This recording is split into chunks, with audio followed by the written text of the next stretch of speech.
All right, we are the hotspot, of course, you know this, and you know the very fine work that the Guam Department of Education's GATE Visual Arts program does. They are set to hold auditions for Little Shop of Horrors. I don't know how you wouldn't know about the very first movie, the black and white movie, the color movie with Rick Moranis, a whole bunch of people. It is absolutely amazing. I've seen it several times, and the GATE productions are absolutely stellar. Ernest Ochoco, of course, has done many, many plays here.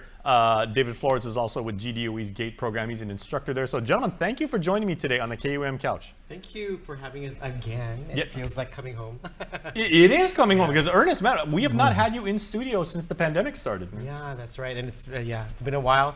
And thank God we're back. Yes. GATE is back. And thank God for the very fine work, of course, that David, your staff does over there, because I mean the creative arts is such an essential part of development. You know, giving kids like an outlet, showing them that these stories can be told in a very enriching way. So I mean, you guys are really doing some fantastic work there. Thank you. Thank you. Yes. Okay. Why, Ernesto, Little Shop of Horrors? I mean, I know it's part of the tradition of the GATE program. They do it every few years. As I said, I've seen some amazing productions of it. Why this play? Well, you know, I know we've done it before in the past. I wasn't a part of those shows, but my friends were, because I was still in school. We were going to college still at that time when But they you're had dating done us it. now. Yeah, I know. Now we're the adults. Yeah. But I've always loved this show because I think, you know, it kind of connects to the intentions of why I like to do the arts. It's a very healing story, and I think one of my true intention and my true purpose for the arts is to help reach out to our community and help us to kind of see ourselves, and to help us from watching these stories and listening to these stories, learning from them and learning how to better ourselves because of them. And now this story has something very, very important. It talks about abuse. It talks about bullying. It talks about so many different things. Poverty. Alien invasions. Alien invasions. And it is such a unique play, Ernest and David, because I mean, you've got, it's almost, am I right in saying like it's a period piece, because the soundtrack is basically like 50s doo-wop, and then you've got it's set in the inner city. And you've got like this, the lead character Seymour is kind of, as you said, like the bullied, kind of like the very, very nerdy. I think I have an inkling about how that is. He's a very nerdy guy, and then he's secretly in love with Audrey, this incredibly wonderful woman who herself is dealing with a lot. So I mean, there are elements of comedy in it. It's got a very, very dark side, and the original ending is, don't want to give it away, no spoilers, but it is not happy. Let's say that. Yeah, it's not happy. The original show, the Broadway show, and the Jack Nicholson black and white movie has a different ending than the Rick Moranis version. So the Broadway show that we're using is also the very, very same original ending. So if you're not familiar with it, you've got to come watch the show, and that's when you're going to find out. But yeah, it's a story about triumph and empowerment. And Audrey, the character, the female character that you were talking about, she is such a great mirror for young women today, because there's a lot of toxic masculinity out there, and sometimes that hurts a lot of females. And she does have a heart of gold, that character. She does, and she finds her strength, and she finds the way that she's going to free herself from that type of tyranny. Okay, I want to talk about some of the other cast members. We know we're going to talk about Audrey too, but David, I'm curious, when it comes to casting and picking out the right people to play these timeless characters, is this just open to GDOE schools, or is this like the Guam education system in general? Well, that's a question that Ernest would answer. I'm the music man. So. Well, let's talk about that real quick and everything, because as I said, there's a very distinct old school feel to the music. And there is a Greek chorus. There's Chiffon, Ronette, and Crystal. I always forget Crystal. Crystal Paco's gonna. I know. She's gonna be so mad at you. But especially in more contemporary times, like right now. Is this a very challenging, assembly of music, because it's got that distinct, old rock and roll feel? It's fun. That's the best way I can describe it. Is just when he mentioned we were going to do that, I already went, wow, all right. And we've been listening to the music over and Over over, and over in again. our office to the Yeah. point where everyone's like, we know we can be in the show now. And picking your favorite song from Little Shop of Horrors is like asking me which of Yeah. my kids is my favorite. Yeah. and everything. Exactly. The I mean, there's music's amazing. somewhere there's Green, suddenly Seymour, you know, the overture and everything like that. Yeah, yeah. Each one is so good. Yeah, it's well written. It's written by the same people who wrote The Little Mermaid. So when you're listening to Ariel sing, the original melodic line comes from Little Shop of Horrors. That's right. I never noticed that. So Okay. that's green. Yeah. So, Okay, so Audrey too. We would be remiss if we did not mention the huge plant. I know a very dear friend of ours, Dr. Randall Johnson. You know, like he's Yes. you know directed the Laddie Tones over at UOG. He's got that big, deep voice. Right. I've watched it when Randy performs. You know, the voice of Audrey too, because it's this huge puppet too. Yeah, bass baritone sound. Yeah. Yeah.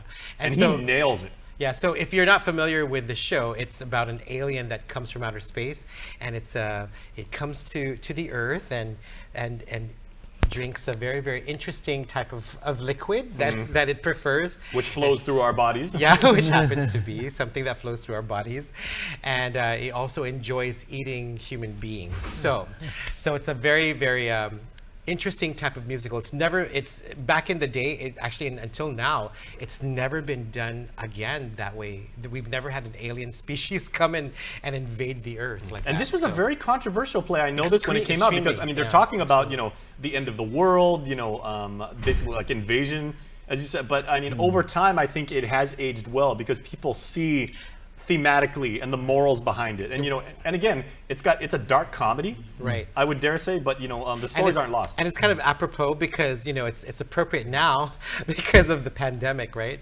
And it's kind of timely Yes. that we were about to open 1.5 weeks before the pandemic hit, before we were shut down. So we were done with the show, we were ready to perform, and then we had to shut down. Okay, David, So- I want to talk real quick about the music again because we know Yeah. this is your forte, right? There is that Greek chorus, right, which is always 3-part harmony, Right, and they right. kind of like guide the story, through the right, various right. scenes. And then you've got Audrey, who has several solo pieces, which I mean, whoever you cast in this role, Yeah. it's challenging because you got to have some serious Right, pipes right, to pull off her yeah. pieces. And then she has this beautiful duet with Seymour, and even his voice changes through the course Yeah. of that song. So talk Yeah. about like the challenges behind that. Well, the big thing will be to find the right pieces, as you said, even with the voices singing. But in the background, what we're looking at, if we get the right people, then that sound will be cohesive. And then when the singers come in, especially the two important parts, then it's magic. But it's just a fun thing to do. You asked, is it, any kind of music coming out of Broadway is going to be a challenge, but this is fun. This particular Yeah. show Yeah. has Musically, really it's fun. amazing fun music. Exactly, and Yeah. again, I mean, those two pieces of music, and it's always impressed upon me because both Audrey and Seymour, during various songs that Right, they're right. performing, you hear the maturity and the confidence Yeah. build, Yeah. and that's a really hard thing for like Yeah. like a teenager. So, what advice do you give to teens trying to really handle the lyrical content as well as like the melody in their voice, where you're saying, okay, well, you want to sound out like this very, very shy, dorky guy, but he turns into, a very competent hero. man. Yeah, exactly. Yes, thank you. Hero, yeah.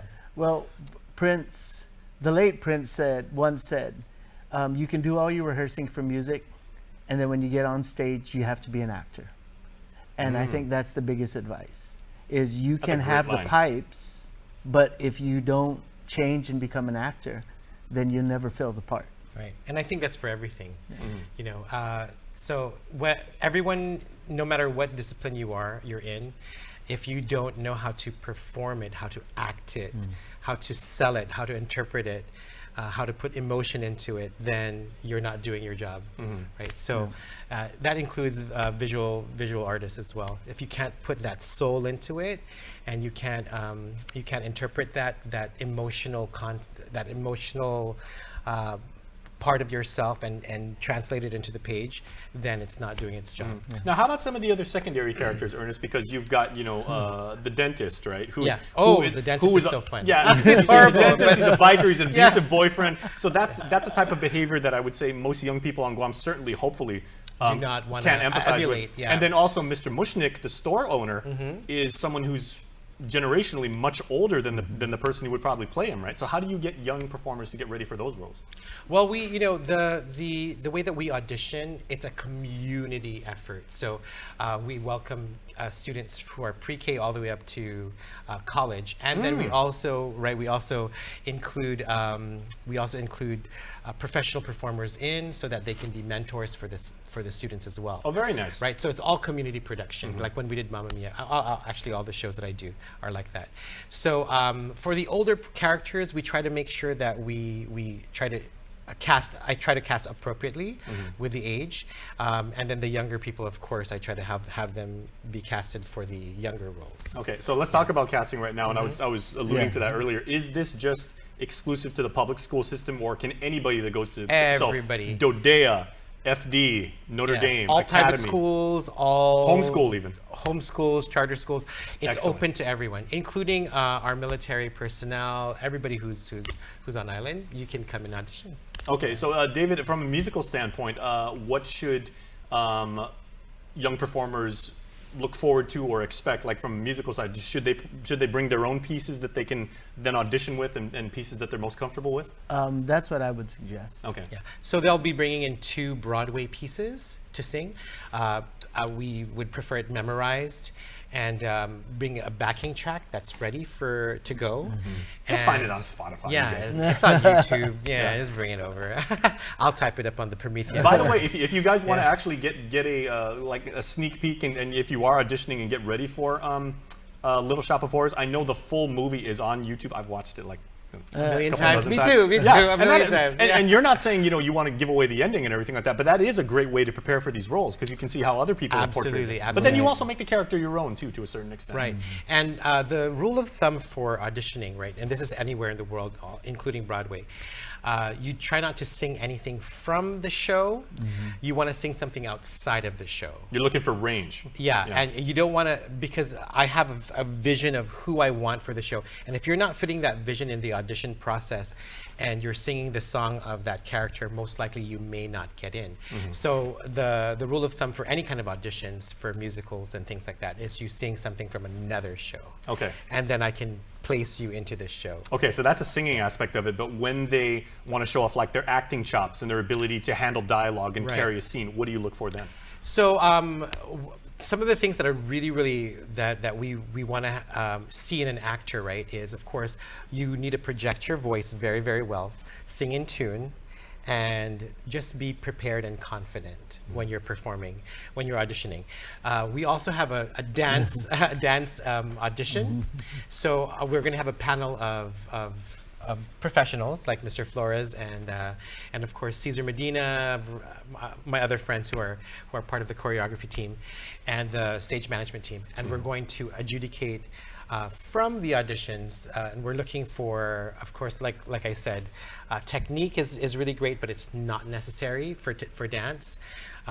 Again, also for singing, technique is nice, but it's not required. How big is the cast in total? I mean, because I was just mentioning, I usually have 250 people or 300 people in the show. Wow. Yeah.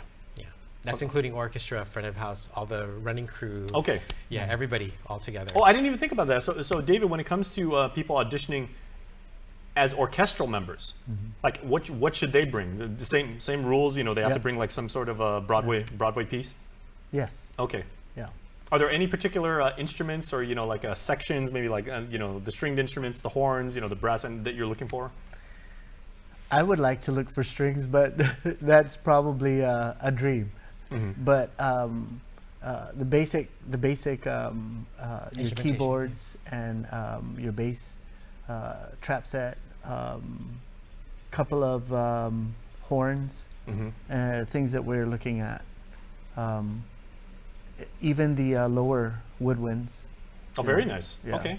So this really runs a gamut, and as both of you gentlemen were telling me, I mean, there's music, there's acting, there's dance, there's there's a range within you, and I mean, so you really have to be like a 3-tool actor. Right. Whether you're on stage or whether you're in the pit playing music, or I would even say whether you're back of house, because the scene changes are very very dynamic and very rapid too. Yeah, and so the one of the things that I really want to emphasize is that you don't have to be the best at what you're doing, because we're going to also train you as you're there. So I'll be training people in voice. I took classical voice for about 10 years.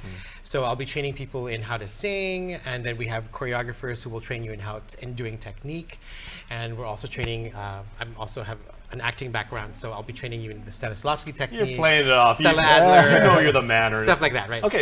So you don't have to be the best. You don't have to have experience. Just come in, and we'll see where you're at, and then maybe from there we can get you ready for the show. Okay, because David, we've been final question for you is we've been saying that this play is very, very challenging. It's very rewarding, but that's not to say that you don't have to have a Tony on your resume to actually do this. This is a great way for people to get into performing arts as their first play, right? Yes. Absolutely. Okay, so real quick, we had the poster up and everything. What are the times and the show dates for the audition itself, Ernest? So the 25th all the way up, 25th, 26th, 27th, 28th, and then the 29th. So all the way up to Friday, we'll be auditioning people from 6 p.m. to 9 p.m. And then on Saturday, we'll be auditioning people from 12 to, I believe, 3 p.m. There you go. And if you would like to bring... Thank God for the poster. I know, thank God for the poster. I did write that, didn't I? I just don't remember everything. To be fair, though, as director, you've got a million things on your I have plate. a billion things in my head. So but the thing that we would love to see is, of course, bring your 2 pieces of music, wear something comfortable so that when we do the dance audition, you're not like falling all over your place, all over yourself. And if you have a headshot, please bring your headshot and your resume. Very nice. Okay, this is a fantastic opportunity for young people right there. And now the fact that we can gather in person, that we can perform a play is an unbelievable opportunity. So Ernest and David, thank you very much. Sujus Masi. Thank you, sir. Would you kindly take us out into commercial break by giving us like a snapshot of the overture? Like, oh, sure. little shop. Little shop of horrors, little shop of terror, call a cop. Little shop of horrors, oh, oh, oh, oh, oh. There you go. Okay, Mr. Musical Director, how'd we do? Sounded good. Okay. Maybe I'll show up at the audition too if Ernest and David would have me. You are welcome to do that. Okay, really looking forward to it. All right, we're going to take one more commercial break and then we wrap up the show right after this. So